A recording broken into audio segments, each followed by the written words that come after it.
Hello আসসালামু আলাইকুম viewers, কেমন আছেন সবাই? আশা করি সবাই ভালো আছেন। সবাইকে সানমন পিজন লফটে নতুন একটি ভিডিওতে স্বাগতম। চলে আসলাম আজকে রোজ শুক্রবার বিকেলে ছাদে।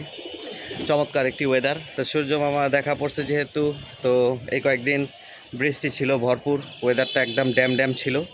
তো আজকে বাচ্চাগুলা এখন ছাড়বো, ছেড়ে উড়ে দিব এবং উড়ে নামার পর কিছুক্ষণ রোদ পোহানোর জন্য আজকে বাইরে মূল উদ্দেশ্য হচ্ছে রোদ পোহানোর জন্য বাচ্চাগুলা ছাড়া। কারণ বাচ্চা কবুতর বৃষ্টিতে একদম পোতায় ছিল 2 দিন, আপনাদের আমি ভিডিওতে শেয়ার করে দিছি। তো এই রোদটা কবুতরের গায়ে লাগলে কবুতরের জন্য খুব উপকারী। তো চলেন কবুতরগুলা ছেড়ে উড়াই এবং আপনাদের সবার সাথে ভিডিওটি শেয়ার করি। মাশাআল্লাহ, আলহামদুলিল্লাহ, এই 18 পিস বাচ্চা ছেড়ে দিলাম, ছেড়ে বাচ্চাগুলো উড়িয়ে দিলাম। আজকের ওয়েদারটা আলহামদুলিল্লাহ প্রচুরই ভালো, ফুল রোদ আছে, রোদের মধ্যে বাচ্চাগুলা সুন্দর খেলতেছে মাশাআল্লাহ। 18 পিস বাচ্চা ছাড়ছি, ওর মধ্যে এই যে নীলা কাজ করা বাচ্চাটা থাকটা পিক করতে পারে নাই, একটা বাচ্চা এখানে ছুটে উঠতেছে, আরও দুইটা কি আমার নাকি বলতে পারি না। যাই হোক, নীলা কাজ করা বাচ্চাটাই মেবি ধরতে পারে নাই থাকটা। এই যে বাকি বাচ্চাগুলো এখানে উঠতেছে মাশাআল্লাহ।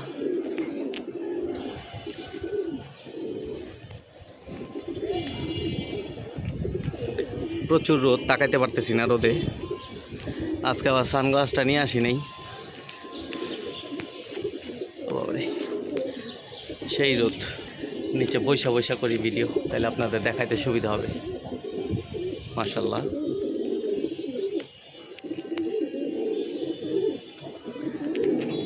তো এই কয়েকদিন বৃষ্টিতে অনেক ভাই ব্রাদারই ফোন দিছেন যে ভাইয়া আসলে এই বৃষ্টিতে কবুতরের বাচ্চাকে কি করণীয় এই ঠান্ডা থেকে বাঁচানোর জন্য, এবং বড় কবুতরগুলোকেও ঠান্ডা থেকে বাঁচানোর জন্য কি করণীয়। তো ওই বিষয় নিয়ে আপনাদের সাথে আজকে কিছু কথা বলি।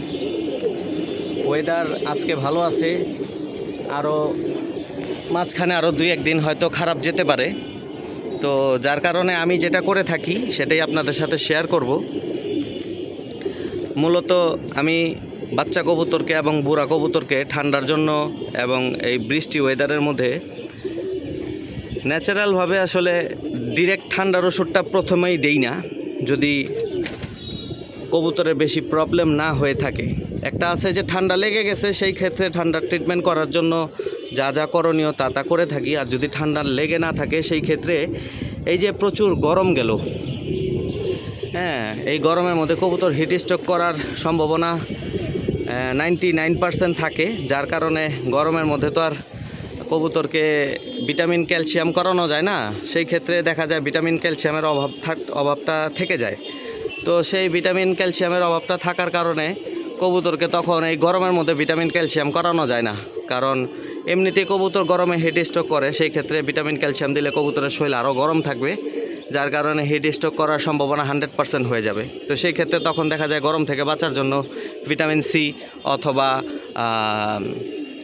ইলেকট্রোলাইট স্যালাইন, হ্যাঁ, অথবা হাইড্রোসল অথবা গ্লুকোলাইট স্যালাইন, এগুলা ব্যবহার করে থাকি। তো এক দিন এক একটা ব্যবহার করে থাকি। তো সেই ক্ষেত্রে দেখা যায় ভিটামিন ক্যালসিয়ামটা যেহেতু করা যায় না তো গরমের মধ্যে, তো এই বৃষ্টিতে আমি প্রথম অধ্যায় যেটা করে থাকি, ভিটামিন ক্যালসিয়ামটা দুইটা একসাথে প্রয়োগ করি কবুতরের ক্ষেত্রে। কারণ ভিটামিন ক্যালসিয়ামটা হচ্ছে গরম, তো কবুতর যদি শরীর গরম থাকে তাহলে কবুতরের কোনো ঠান্ডা লাগার সম্ভাবনা কম থাকে। আর বাই এনি চান্স যদি কোনো কারণে বৃষ্টিতে ভিজার কারণে হোক, বৃষ্টি পানি লাগার কারণে হোক, কবুতরের ইমার্জেন্সি ঠান্ডা লেগেই যায়, তো সেই ক্ষেত্রে আমি যে আপনাদের দেখাই, আমি আজকে 2টা ওষুধ নিয়ে আসছি। যেহেতু আমার কবুতরের ঠান্ডা লাগে নাই, সেই ক্ষেত্রে আমি এই কয়েকদিন খাওয়াইও নাই। এই যে টেট্রাক্স 500, হ্যাঁ, টেট্রাক্স 500, এটার স্কোয়ার কোম্পানির টেট্রাসাইক্লিন বলি আমরা আর কি, কোম্পানির যে মূল ইয়াটা, এই যে ট্যাবলেটটা থাকবে এইটা, আর হচ্ছে ডক্সিন 100, এই যে ডক্সিন 100। মূলত ঠান্ডা লাগলে 1 লিটার পানিতে ডক্সিন 100 আমি দিই 2 পিস, আর টেট্রাসাইক্লিন এটা দিই 1 পিস, হ্যাঁ, এনাফ, যথেষ্ট যদি ঠান্ডা লেগে থাকে। সেই ক্ষেত্রে। আর যদি চোখে পানির ক্ষেত্রে হয় তাহলে এগুলা খাওয়ানোর পর সাথে আপনি টিয়ামাটিন একটা পাউডার আছে, ওই পাউডারটা ইউজ করতে পারেন। আর যদি টিয়ামাটিন পাউডারটা না পান সেই ক্ষেত্রে চোখে ড্রপ ইউজ করতে পারেন। হ্যাঁ, গেটিসন ড্রপ। গেটিসন ড্রপটা আমার কাছে নাই, যেহেতু আল্লাহর রহমতে এবার ঠান্ডার কোনো প্রবলেম আমার হয়নি, সেই ক্ষেত্রে গেটিসন ড্রপটা আমার ইউজ করতে হয় নাই। তো এই দুইটা ওষুধ আমি ঠান্ডা লাগলে প্রয়োগ করি। হ্যাঁ, ঠান্ডা না লাগলে দেওয়ার দরকার নাই, ঠান্ডা লাগলে প্রয়োগ করি। আর মূলত প্রথম অধ্যায়ে কবুতরগুলাকে যখন বৃষ্টি টিষ্টি থাকে, যদি কোনো প্রবলেম না থাকে কবুতরের ঠান্ডার, তো সেই ক্ষেত্রে আমি ভিটামিন ক্যালসিয়াম দুইটা একসাথে ইউজ করি। হ্যাঁ, 1 লিটার পানিতে 1 ml ভিটামিন, 1 ml ক্যালসিয়াম, হ্যাঁ, এগুলা ব্যবহার করে থাকি। মাল্টিভিটামিন যেটা, ওইটা শুধু ভিটামিনটা না, আবার ওই যে দেখা যায় অনেকে বিকম্পিট, তারপরে ক্যালপ্লেক্স এগুলা ব্যবহার করে, এগুলা না। বাইরের ভালো যেই মাল্টিভিটামিন আছে, তারপরে ক্যালসিয়াম আছে, এগুলা ব্যবহার করে থাকি। তো এই ছিল আজকের মূল কথা, যে ঠান্ডা লেগে থাকলে কি কি ব্যবহার করা যায়, এবং ঠান্ডা লাগার আগে কবুতরকে গরম রাখার জন্য বৃষ্টি এবং বর্ষাকালে কি কি করা যায় বা কি কি খাওয়ানো যায়, এই ছিল আমার মূল কথা। তো এই যে কবুতরগুলো উঠতেছে দেখেন, আল্লাহর রহমতে বাচ্চাগুলো সব সুস্থ সবল, আপনাদের দোয়া এবং ভালোবাসা এবং আল্লাহ পাকের অশেষ রহমতে সুস্থ সবলভাবেই আছে বাচ্চাগুলা, উঠতেছে এখনও পর্যন্ত।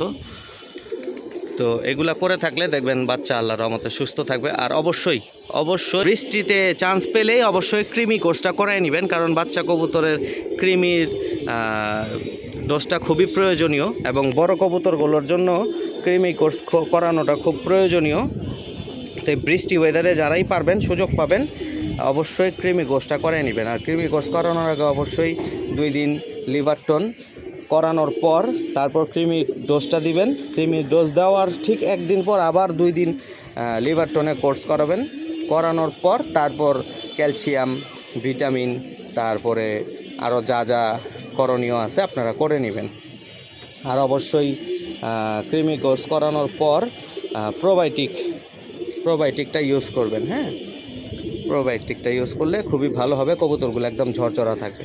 এই যে আল্লাহর রহমতে দেখেন আমার যে বুড়া নর এবং মাদিগুলা সবগুলাই সুস্থ সবলভাবেই আছে, এবং বাচ্চাগুলোও আলহামদুলিল্লাহ সুস্থ সবলভাবে আছে। আমি বাচ্চাগুলোকেও কৃমি কোর্স করাই ফেলছি, এখন ভিটামিন, ক্যালসিয়াম এগুলা করাচ্ছি বাচ্চাগুলোকে এই বৃষ্টিতে। আর যেই ওষুধগুলো আপনাদের দেখালাম ঠান্ডার জন্য আনছি, এটা এনে রাখছি, যদি আল্লাহর রহমতে কোনো এখন প্রবলেম নাই, যদি কোনো প্রবলেম দেখা দেয় তাহলে আমি এই দুইটা একসাথে ইউজ করব, ডক্সিন 100 এবং এই টেট্রাসাইক্লিন 500 mg, এই দুইটা একসাথে ইউজ করব। আমি আবারও বলে দিচ্ছি, ডক্সিন 100 1 লিটার পানিতে 2টা এবং টেট্রাসাইক্লিন 1 লিটার পানিতে 1টা, এই 3টা একসাথে মিশিয়ে খাওয়াই দিবেন 1 লিটার পানিতে।